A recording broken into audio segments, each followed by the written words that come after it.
Welcome to the Ordinary Marathoner podcast.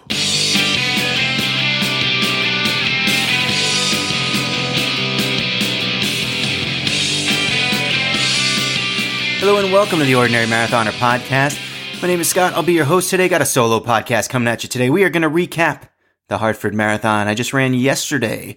It is Sunday, October 14th today. That's when we're recording. But I ran the Hartford Marathon yesterday. We'll be back with the happy recap. To quote Bob Murphy, I'm dating myself a little bit. I'm also locating myself. That's an old New York Mets announcer. He used to say, we'll be back with the happy recap. But we'll be back with the happy recap of the Hartford Marathon after this. As always, you can find this in the back episodes of our podcast at our website, ordinarymarathoner.com. Check it out if you get a chance. You can also find them at YouTube. Our YouTube channel is up and running. We are posting all the podcasts, just the audio versions of all the podcasts over there. Hit that subscribe button over there. My daughter loves when I have new subscribers, and I thank all you guys for subscribing to the channel. We also got a few videos up there, but we are really looking forward to the video series when Stephanie, after the arrival of Ordinary Baby, which is now less than a month away, or around a month away. So today's the 4th, so November 18th is the due date for Ordinary Baby, so a month and a little bit. And I am, not that I'm on call, I'm not like anxiously sitting there staring at my phone, but the phone is on, so you might hear a little beep during the recording of the podcast, and if you hear that, I might have to just get out of here really quickly, but chances are not coming today. It's just, I do have it on. The phone is on, just to be at the ready, just in case, Ordinary Baby decides she wants to come a little bit early. So there's that. And once Stephanie has the baby, we are, she's going to have a little downtime, and she's going to get ready to get back in shape. We're going to do the Couch to 5K program put together by Nick Cumbo of Ascension Multisport. And we are going to do like sort of a weekly, YouTube show on her progress, on how she goes through the program. So if you're out there and you're listening, and you're thinking about getting off the couch and running, you might want to check this out. It's I think it's going to be really good, really inspirational. And I give it to Stephanie for having the guts to actually put this stuff on film.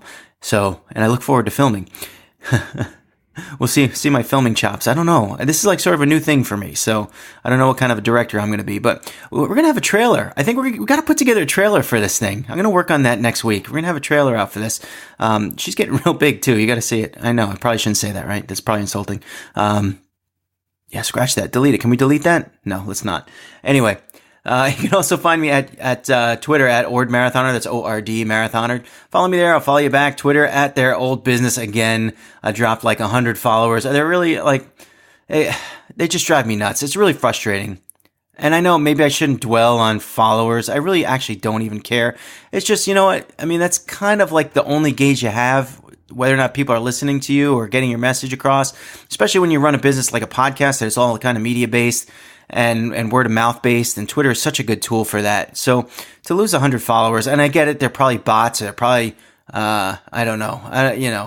spreading Russian propaganda. Of course, all you runners out there following Ordinary Marathoner spreading the Russian propaganda got to be shut down immediately. I'm sorry, we're going to get off the politics right now. I swear, I promise.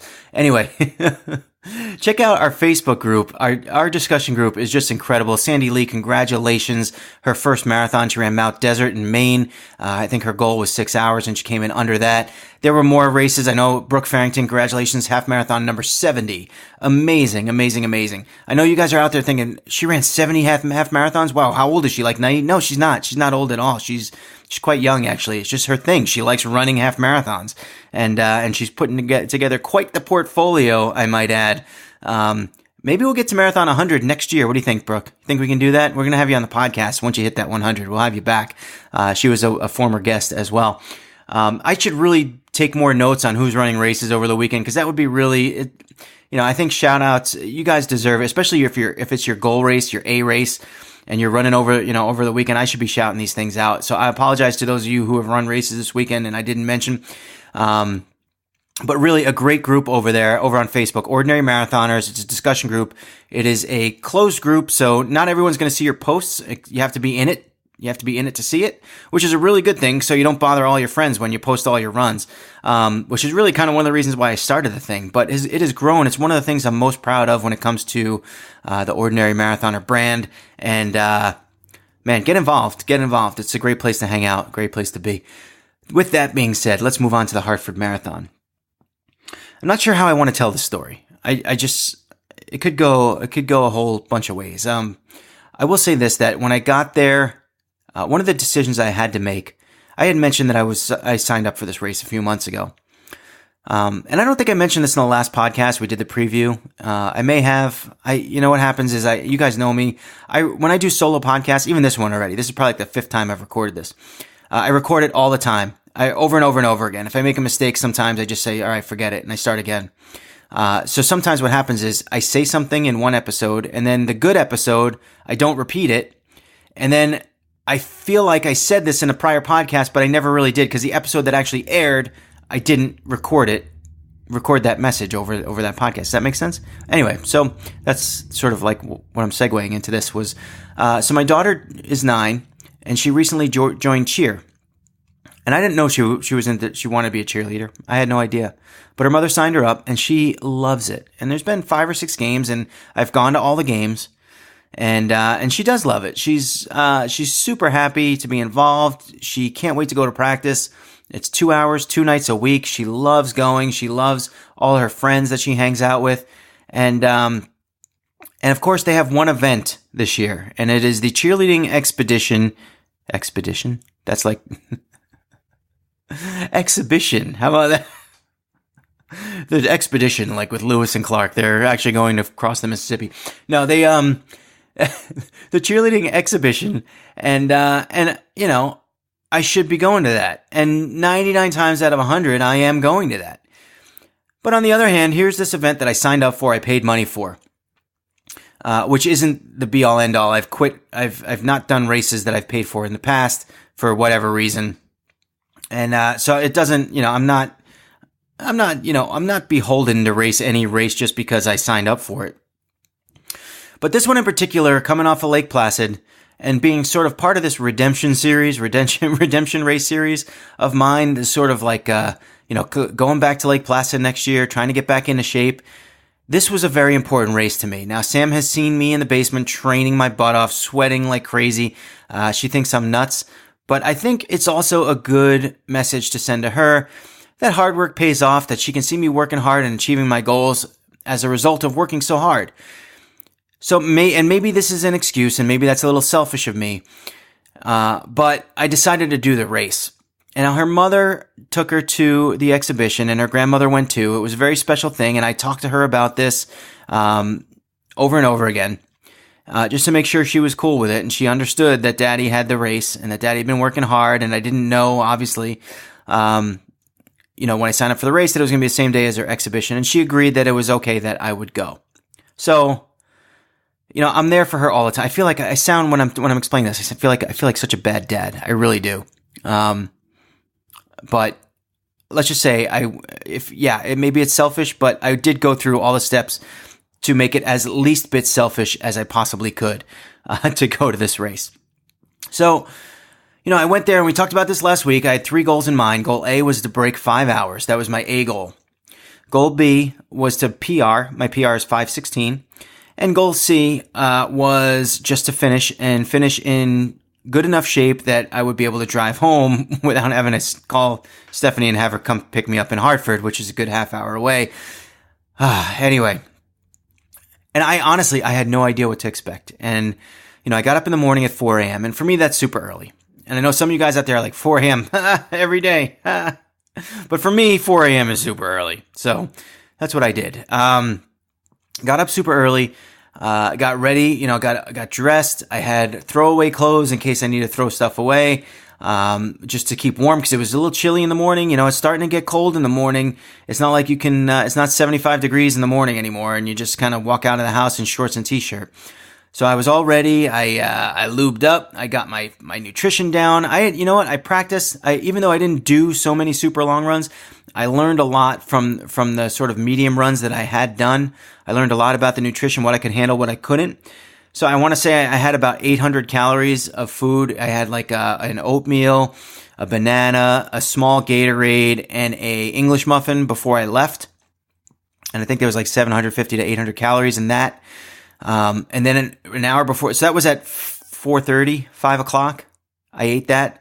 And the race started at 8 a.m., so I did have time to digest that. And I got to say, it was fully digested. Didn't bother me at all.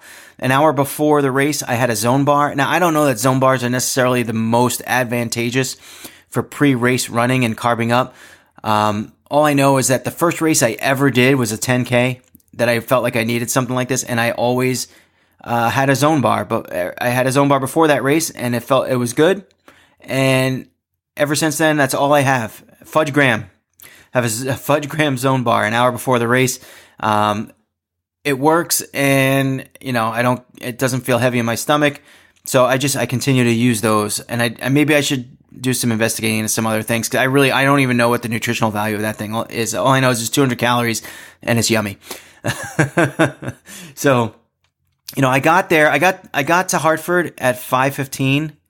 Maybe 5:30, and there was plenty of parking. I asked the cop where to go. I kind of was, they have a map of all the parking spots, and I was coming in from the north, so I was looking at the north lots, and they were a little bit further away from the start, so I kind of asked the cop where I should go, and he pointed me the way, and at 5:15, there was no one there. Empty parking lot. I pulled right in. I was not very far. I was easy walking distance to the start. The porta potty situation early in the morning was absolutely pristine. There were plenty. And even, I want to say, about a half an hour before the race, I went over there and I went online, and the line wasn't too long, and I was able to get in no problem whatsoever. So they did a good job. And really, Hartford, you know what? I got to say, Hartford, I'm going to give you some applause. I've never done that on the podcast before. City of Hartford. And I'll preface this by saying I don't really like Hartford. I don't like it. I don't like going there. Every time I drive through Hartford on Route 91, there seems to be crazy traffic. It just drives me insane. There's parts of the city I wouldn't want to be in. I love West Hartford, but Hartford itself drives me insane. I don't like it. I don't know. And I don't like Connecticut politics. I don't know. So anyway, I don't want to give Hartford much credit for anything, but this marathon, you guys put on an incredible marathon. 5K, half marathon, full marathon. They had a relay in the marathon. You guys did an amazing job. The volunteers were great. The post race, I didn't partake a lot in the post race because I was just dying.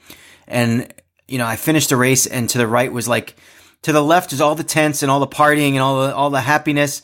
And to the right was my car and the gear pickup, and it was up a hill. And I'm like, all right, if I go up this hill, I'm not coming back down to then have to walk back up to my car. So when I finished the race and I got my medal, I made the decision to kind of just go pick up my gear bag, which really just had a sweatshirt in it, so I could stay warm in the morning.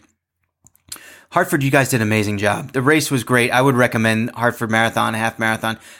So next year I'm considering doing the Marine Corps Marathon with Stephanie. That's sort of, it's not written in stone because we're hoping that one of us at least get in to the lottery system, so that it's not going to cost us a ton to do it with charity. But it's I would probably sign up for the Hartford half next year if I get into Marine Corps Marathon.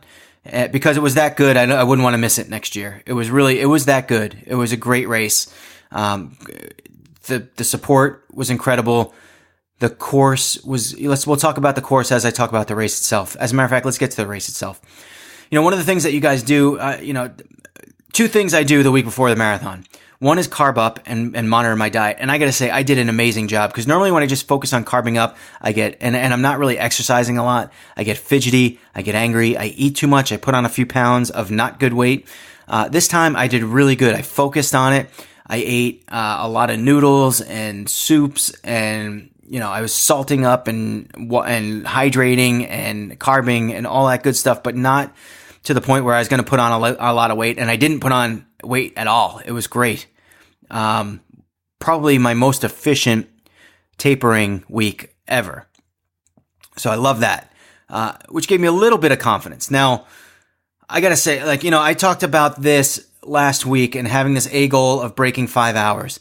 When I got to this thing, not having done long runs, anything over say 13 miles in over 3 months, it was it was weighing on me really bad. And I felt really unprepared.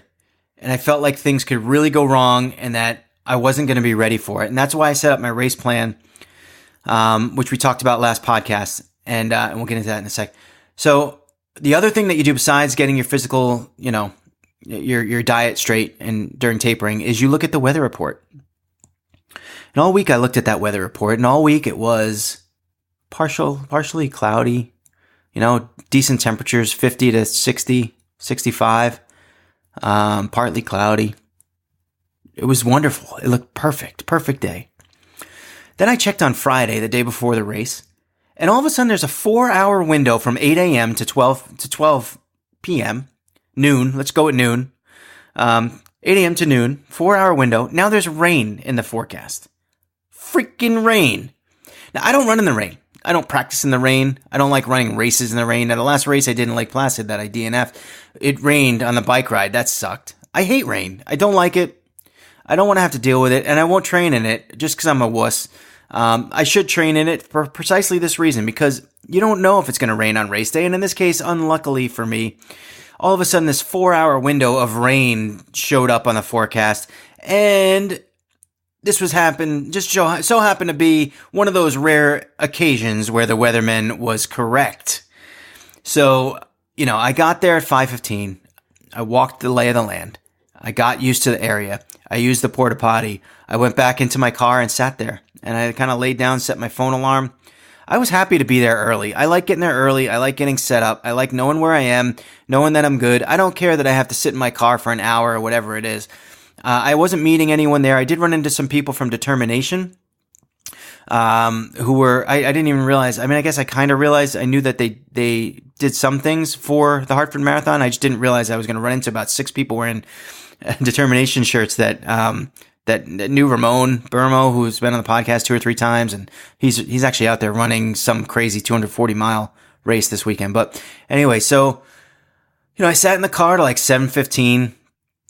And I got out. I knew right where the starting line was. It wasn't far from my car. It was great. I checked about 15 minutes before the race started, I checked my sweatshirt in with my gear bag. I'll tell you this was annoying.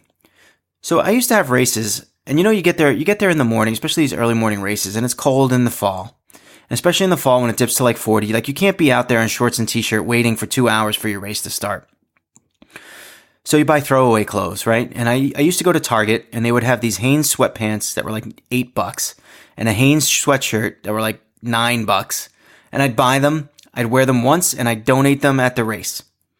And for me, that $20 is worth it. I'm going to stay warm. I'm not going to burn calories. And, in the end, you wear it once and it goes to the homeless or wherever it goes, Goodwill, wherever it goes. So you don't feel that bad about it. I went to go buy, so first of all, Target no longer sells those Hanes shirts. They sell Champion, which are like $20, $30. I went to Marshall's. Me and Sam we're on like a mission. We went to Kohl's. All they have is name brands. It drove me insane. They had like Champion, Under Armour, Nike, and now look, they have these sweatshirts and sweatpants, and now they call them microfiber. I'm about to freaking lose it. Microfiber? They're sweatpants! They're freaking sweatpants! They should be $10! They should be $10. They're $45. I'm spitting into my microphone. But it really, you know what? They throw a logo on it, they call it microfiber, they add $25 to the price. I'm sorry. It's not cool. It's just not cool. And my Hanes sweatpants that are $9 are nowhere to be found. I gotta find them on Amazon or something. I'm telling you guys, if you're running marathons, find them online. Do not buy throwaway clothes at even if it's like a Walmart or a Target. They're gonna get you. Go to a Goodwill. If you have like, a local store, Stephanie used to have one in Queens that was like, they sold really cheap clothes that you could just find something that was ugly as sin, but it was really warm and you're wearing it one day. So what's the difference? But sweatpants are not microfiber. I don't care what you do, how you manufacture them. They're sweatpants. Cut it out, Nike, Under Armour, jerks. Anyway, I'm just getting over that Kaepernick thing too. And now they had to hit me with the sweatpants. Microfiber. All right. So I get out of the car. I check in my shirt. It's starting to rain. The rain starts coming harder. I'm going through my mind what my goals are, because I got to tell you, I was not feeling 5 hours. I didn't feel like I was in, I'm still heavy, 227 going into a race, 227.6 on race day morning, which is the heaviest I've ever done a marathon. The heaviest I've ever done a marathon, yet I'm going to try to break 16 minutes through my PR. And I'm like, this is insane. This is crazy. I haven't done any long runs. I don't know how to feel. What is going on here?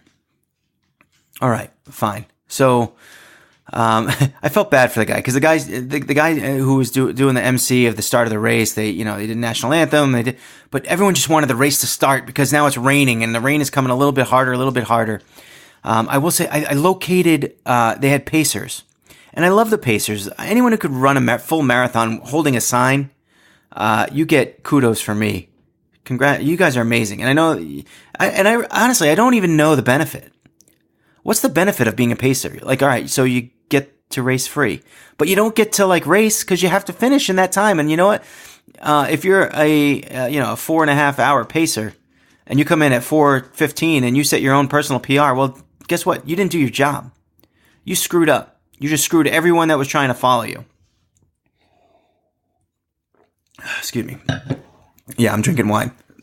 Well, look, I'm celebrating. Anyway, that was a little preview. Preview to the ending. A little foreshadowing. Anyway, I found a pacer. So they didn't have, what's strange is they didn't have a 5 hour pacer. They had a 4:55 pacer. And I kind of knew, I read it online that they had a 4:55 pacer. I searched them out and I found them. Kind of it was weird. He had long blonde hair and he had a black wool hat on, white running gloves, holding up his 4:55 sign. Kind of an older guy, not too old. Obviously, guy's in good enough shape that he can, casually run 4:55 for a marathon. And he was about 10 feet ahead of me when the gun went off, and we started running, and I set my watch what I do, and this is a good idea for you guys out there. Here's a little tip. Start your watch a few seconds before you hit the starting line. Because the last thing you want is to finish and having your watch say you accomplished your goal and having your official time come out, and it's 10 seconds difference. Because then you're going to kick yourself. Because sometimes those clocks are off. They have been for me in the past. So anyway, about 10 feet before I got to starting line, I turned on the watch. I started going. It's raining. I looked at the course, but at this point, and one of the sad things is that a lot of the early course runs along the Connecticut River on this little river walk. And it's really a beautiful scene, but when it's raining, you didn't get to soak it in. You didn't get to enjoy it. You're kind of head down trying to, avoid raindrops in your eyes, and it's frustrating and annoying. But you have a goal in mind, and I'm hitting my pace, and I'm running through Hartford. And Hartford actually a really nice city to run through. Very good support on the course, and I had to kind of remember my race plan. So Hartford's known as a flat marathon, and it's relatively flat.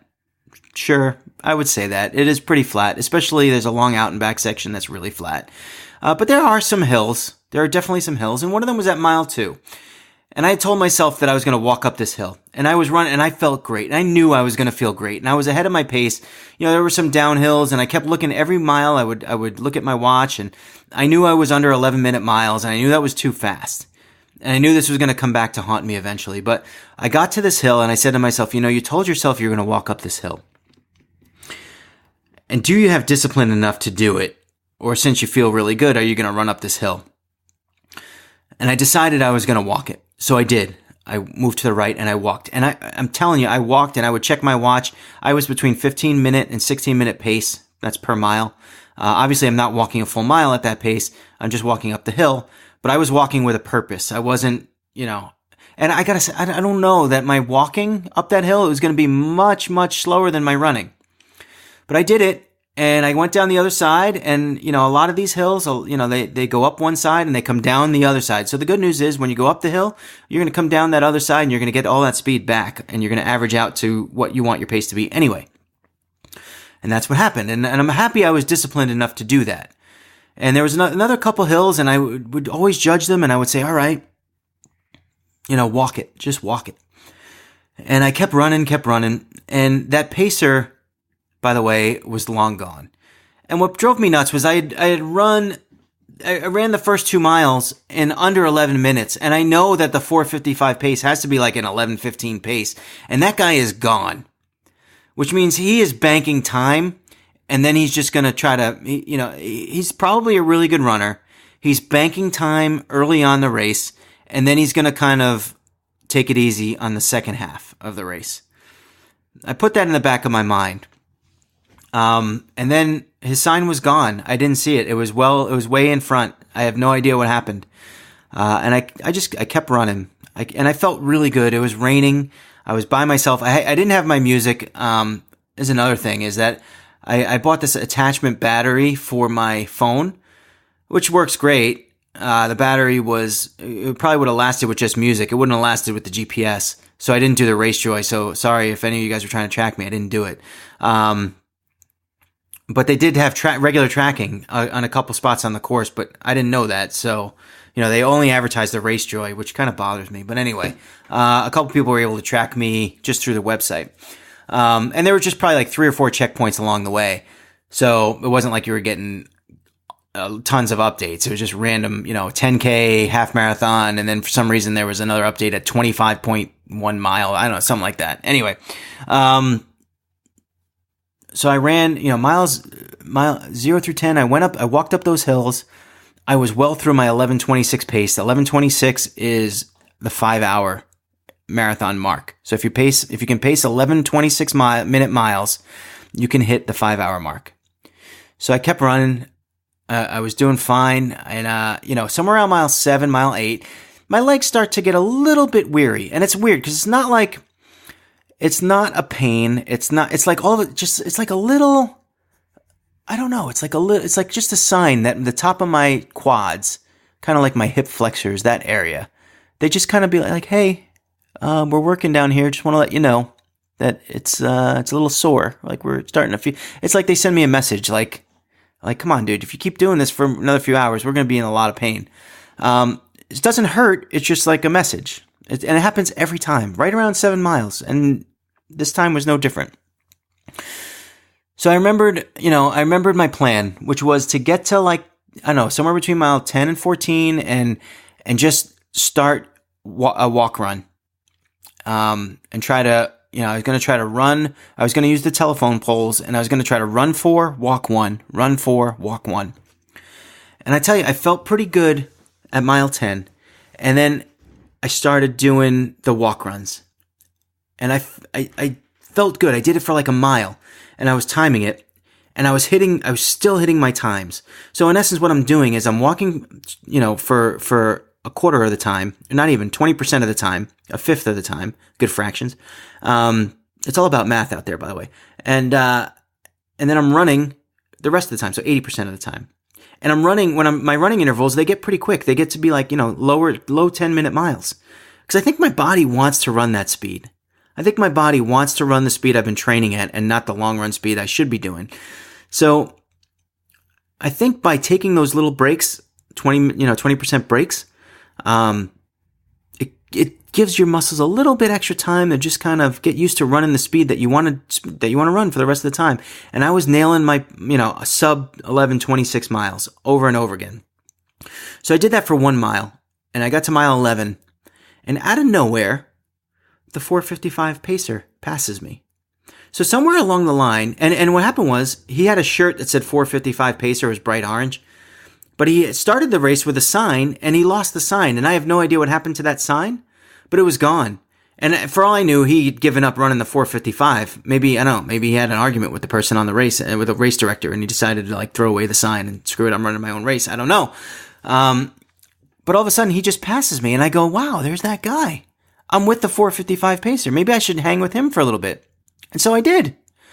So miles 11 through 13, I hung with the 4:55 pacer. I just ran a little bit off his back. He didn't even know I was there. But I got to mile 13 and I felt good. I didn't feel in pain, but I felt like, I've been here before and I know what it kind of feels like at mile 13 when you break down at mile 17, and I was feeling it. So I decided I was going to go back into my walk run plan, which was kind of the plan anyway. There's like a long out and back at mile 13 or 14 that goes out to mile 17 and turns back around. It's very flat. And here I was at that out and back. And I decided to go back into my walk run. And lo and behold, when I started doing that, I found I was keeping up with the 4:55 pacer. In the rain, by the way, my socks are drenched. My shirt is drenched. I am miserable. Everything is just soaked through. You're trying not to step in puddles, but does it really matter at that point?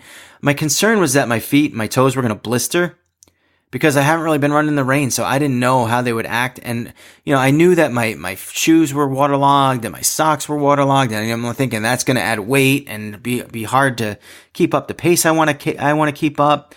But I just kept going after it. And I hit the walk run and I'm keeping up with the 4:55 pacer. And I'm walking one telephone pole and I'm running 4.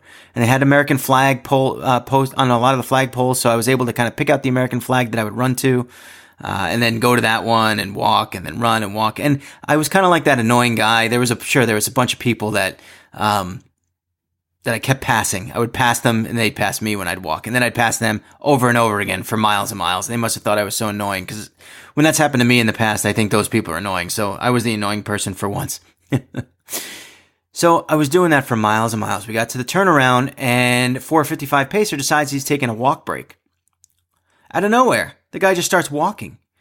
And now I fly by him. Now I'm on mile 18 and he's in my rear view. And I'm still doing my walk run, still doing it. And he's like way behind me. And I'm like, all right, now I know eventually he's going to have to run because I'm looking at my watch. I'm going, he's got to get to that 4:55. But I'm feeling good being ahead of the 4:55 pacer. I continue with my run, walk. Now, somewhere around mile, 19, he does catch up and pass me. And I followed him along for another mile or two, doing my run walk. And now my run walk, by the way, it is starting to become more painful. And I'm at being at mile 21, and I know there were certain points where I felt really good. And somewhere around mile, 18 or 19, I thought to myself, when you hit mile 20, it's only a 10K. Cut the walking breaks out and just run the rest, and you're going to be good. I'm looking at my watch. I'm doing the math. And 11-minute miles is I'm going to be like a 4:45, 4:40. Thinking, wow, that would be great. But all of a sudden, my legs they don't want to maintain. I tried to run a few times. I tried to run more than the poles that I was running. So if I was running 4 or 5 poles, I would try to run 10 poles. Or I would just say, all right, I'm going to run as long as I can. And without, eventually I would hit a point where not that I needed to walk, but I knew that it was going to be a detriment to my time if I didn't walk and take the break. So I was run, walk. Pacer passes me. I kept up with her for a few miles, and now I'm at mile 22, and rain's starting to. It's actually rain is stopping, but for some reason, the back end of the race, I think I just kind of lost track of my nutrition, and I hadn't taken a gel since mile 14 or 12, or since mile 12 it was, because I was scared that the sugar would give me GI issues, and I don't know. So. I started getting cramps in my legs, in my calves, and it was just the first twinge. And that was funny because I get these cramps when I swim a lot. And the problem isn't the initial pain. Sometimes you get a little passing cramp and it goes away. The problem is when you get the real bad one. And the real bad one's debilitating and you can't move. And when I swim and I get those, it's I gotta stop. I can't, and if I'm in the open water, it's scary out there. But now I'm getting them when I'm running, and I really haven't gotten these before. So I took some salt right away. I had my base salt, and I took some salt right away, and the cramps didn't go away. They didn't. It seemed to help. I will say this: the base salt seemed to help. The cramps didn't go away. I'm looking at my watch, and I'm like, now, over the next couple miles, the pace is dropping, and one of the problems I had was I would pass a mile marker. Well, my watch would say I was at mile 20. And then I'd pass the actual mile marker, maybe a quarter mile down the road. So I'm trying to do the math and I'm trying to adjust for this. And my brain isn't processing it right. And my math skills are deteriorating. And at one point I said to myself with like 3 or 4 miles to go, look, I got this. I just got to run 14-minute miles and I'll be fine. And in reality, I was not even close to that. 14-minute miles would have barely beaten my PR. But for some reason, I felt like I was safe for getting 5 hours. Now, mind you, here I am at mile 22. I am exhausted. I cannot run more than 5 or 6 poles without having to stop to walk. The 4 hour and 5:55 pacer is now gone. I can no longer see him. I mean, I knew I had a 5-minute cushion between me and him to get to 5 hours. And at this point, the PR was kind of banked in my head. That was going to happen. And it's funny the thinking that you go through at this point in time, right? So I'm in pain and I'm thinking that the 5 hours is right there. It's like the apple just dangling in front of your face. You just got to grab it. But I got the PR in the bank, and that's a good day. That would be a good day, the PR. And I'm in pain. And what's it going to be? What's it going to be? Are you going to take the B goal and just kind of let the A goal slip by, even though it might be within your grasp? And I tried, man. I tried to push so hard. And it was just, I kept looking at the watch. And it just, the cushion that I had, or I thought I had built up, was no longer there. And I'm like, my God, this is like, I don't know, like, it's going to be close. I'm close to 5 hours. If I really wanted it that bad, I could really push. I got to find it. I got to find it in here somewhere. Mile 23, mile 24, mile 25, all the same thing. And my watch hits like somewhere, I don't know, it must have been like right around mile 25. And you hit this little bridge or overpass to get back into Hartford, the city of Hartford. And like any other overpass, you have to go on to this exit ramp, on ramp, whatever it is. And it is, at this point in time in this race, this is a steep hill. And it's pretty long. And now I have to decide. There's no more telephone poles, by the way. And now I got to make a decision. I'm looking at this hill and I'm going, what is this going to take out of me? What?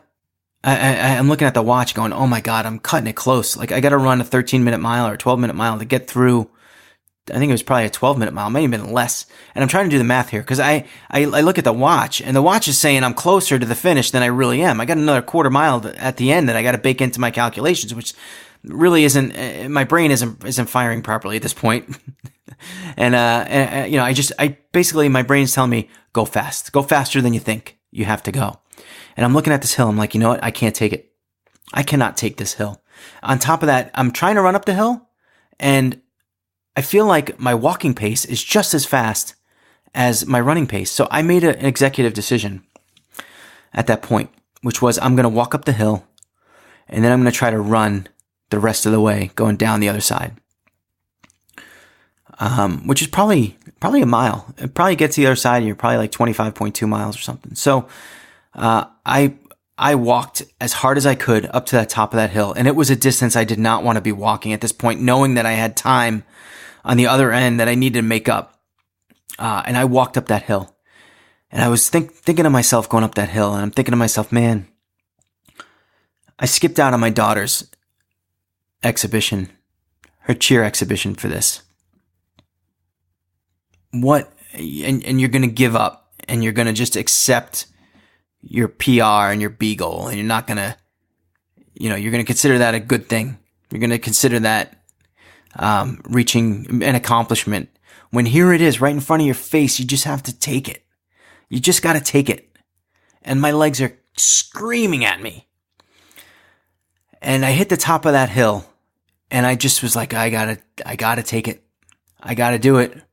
And I started running. And I gotta tell you, this is the best part of the race. Cause then you get through Hartford, the city of Hartford, and there are people on the streets and they're cheering you on. It's not like New York, but it's pretty good. And there's some downhills and there's a little bit of uphill and I'm looking at my watch and I'm like, all right, I'm trying to figure out how much time I have left. I'm picking up my pace. I don't want to start walking. I think I might have actually walked a couple telephone poles in Hartford because it was painful.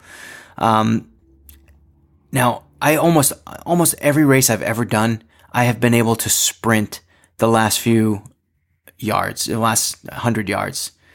But I had given so much of myself to this race at the very end. I was just trying to get to the finish as fast as I could. And I looked at the watch and it was starting to make me smile because I could tell it made me smile. But it also, like I said, I've had my official results vary from my watch. So I wasn't 100% sure. I gave it every ounce that I had to that finish. And I crossed the line and I hit that watch and I looked down. 4 hours, 59 minutes, 36 seconds. And man, I cannot tell you how good that felt. I cannot tell you how good that felt. Because I didn't think I had it. I thought I was cooked. And, the funny thing was, miles 1 through 10, I was skeptical. I was just kind of going through the motions, doing what I've always done on my medium kind of training runs. Miles 10 through 20, I was thinking, geez, I've got this. Especially when I started my walk run, I'm keeping up with the pacer. And then all of a sudden, my walk run just wasn't doing it anymore. My pace was not keeping up with the guy, and the guy was gone. And then my math skills, Miss Trudeau would be so unhappy. My math skills fell to the wayside, and I was behind the 8 ball, and somewhere I found it. Somewhere I found enough gas in the tank to get through that line under 5 hours. I don't know. It felt good. And I finished the race and I got my medal, and I just wanted to tell Stephanie, I wanted to gloat a little bit. I wanted to not gloat, but I wanted to just share. And I got to the finish, and to the left are all the tents. Where's the free beer is there, my free food. I just got to go that way. And then to the right is my gear bag, which only has a sweatshirt. A microfiber sweatshirt, that is. Microfiber sweatshirt. I really wanted that sweatshirt back. $22. I was definitely getting that one back. And my car was up there too. And my phone, because I left my phone in the car. And my legs were in pain, and I was walking, not, it wasn't a great exhibition of walking I was putting on, very slowly. And I just decided I was going to go get my bag, hop in my car, and head home. Call Stephanie, let her know. And so that was the decision I made. Now, the party looked awesome. I gotta say, I'm not feeling like I missed out. I seriously might go back next year for the half marathon. We're probably doing Marine Corps Marathon next year, in which case I will probably do the Hartford half just because I love the event so much. And now it definitely has a special meaning for me, having broken the 5 hour mark. And, it was I do feel like I missed out a little bit just on the party part. And if I do a half marathon, I should have enough energy in the tank to enjoy myself when I'm done. I'm really kind of looking forward to that now next year. City of Hartford, amazing job.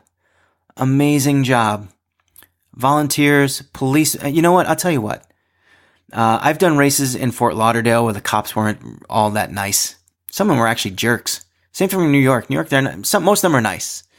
Most people in general are nice. In Fort Lauderdale, people were jerks. I've run some half marathons where the cops were kind of jerks. They're just, because they're working, they're on their extra time. They don't want to bother. But some of them, I don't know. The cops that I met in Hartford were awesome. The volunteers were awesome. High-fiving, a lot of cheering. It was great. It was just great. Loved that race. Loved it. Very happy with how this thing all turned out. And I called Stephanie and I told her, and she was like, "Oh, how'd you do?" She was actually, I think when I called her, she was concerned because I finished so quickly. She thought I DNF'd. A lot of faith she has in me. But when I told her the time, she was so proud and so happy for me. She went out and bought a little care package for me, like Epsom salts and stuff and Tiger Balm and stuff like that. And she put some beer in the fridge. Thank you. The only thing I used was the beer. She's actually a little upset, but I thanked her for it all. I wanted a shower and I wanted to drink my beer. That felt good. But, I got back. I shared my success on my Twitter account. Guys, I am overwhelmed by the number of people that responded to that. Had I not been really sore and tired, I probably would have responded to everybody. But I just want to say now that I was kind of overwhelmed. Like something like 180 people acknowledged that Twitter post. Thank you all so much. And the discussion group, you guys were incredible. Just an incredibly supportive group of people. And, the funny thing is that they were so happy to cheer me on and share. It's funny because like some people, if they're having trouble reaching their goals and someone else reaches theirs, like they won't share in the excitement because they're in the struggle. But my group, our group, you guys are just amazing people. And I just, thank you all for responding. I know I liked everybody's comment that congratulated me and said kind things. I did try to respond to some of them. But really, you guys, I felt a lot of support. And sometimes I do this podcast and to be honest, I don't know how many people listen to it. I know some people and some people comment and I love you guys. You guys you really keep me going when it comes to this podcast. But it's really, when you do something like this and you feel like you've accomplished something, and I felt it inside for myself, and I felt like great for sharing it with Sam and Stephanie. And then to have on top of that, all you guys, just your kind words. It just is overwhelming. It really is. So thank you all for being a part of it. And, I think you are all a part of it. And anyone in that group, I hope that the group itself is a part of your life as much as it is for me.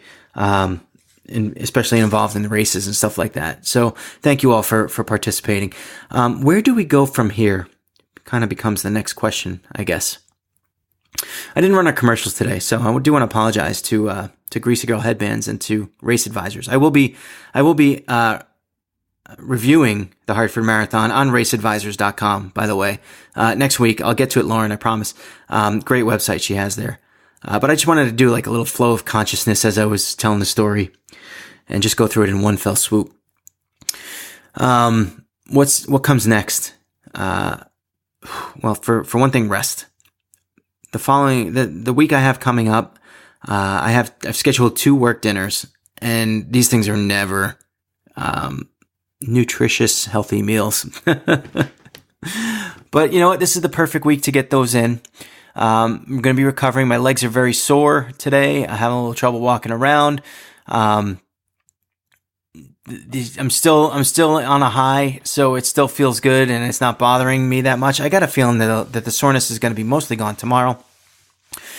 I'm going to start some very, very, very light workouts. Maybe tomorrow, maybe Tuesday. Bike, swim.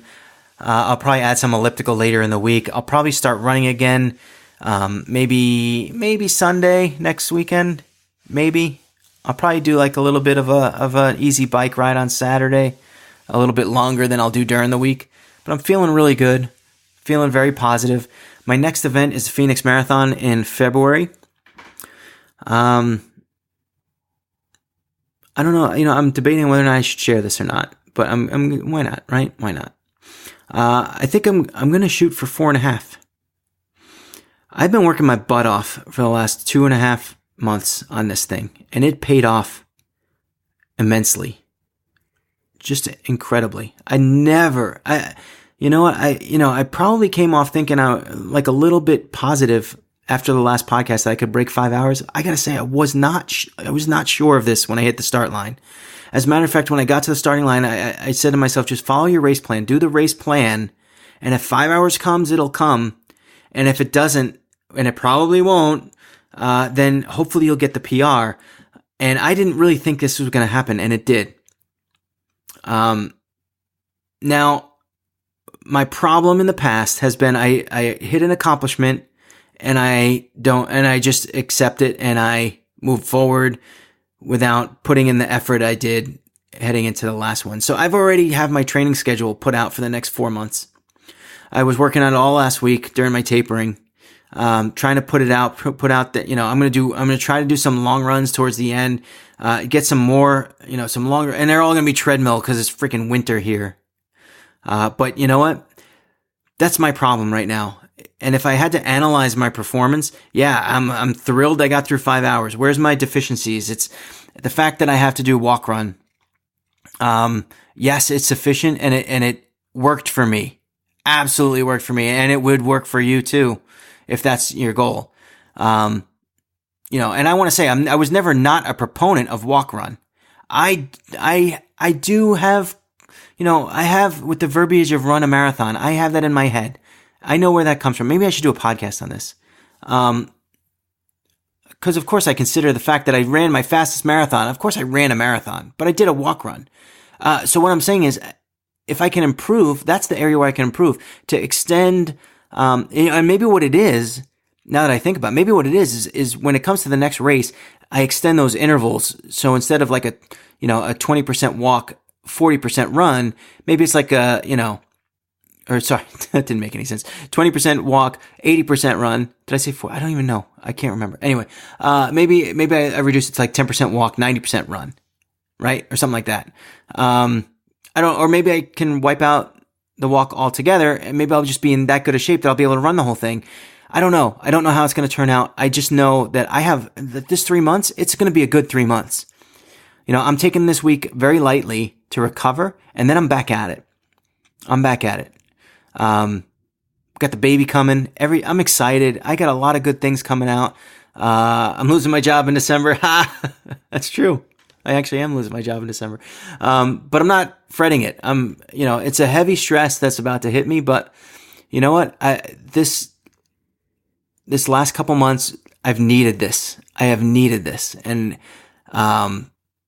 it's been, not only has it paid off in losing 10 pounds and feeling really good about the output of the workouts I've been putting out and the improvement I've been doing, but then to see the result come in under 5 hours, I couldn't be happier. Hard work pays off. And that's it. I mean, that's what I have ahead of me. A lot of hard work.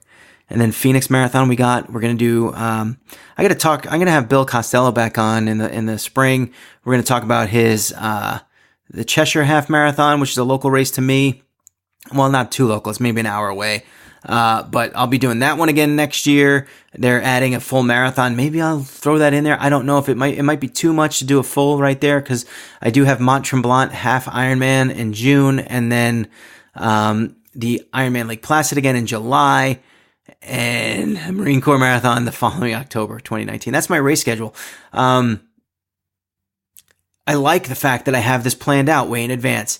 And you know what? I just keep thinking to myself, if I can get to 4:30, you know what? I mean, geez, I didn't think I'd get to 5 this time, and here I am at 5.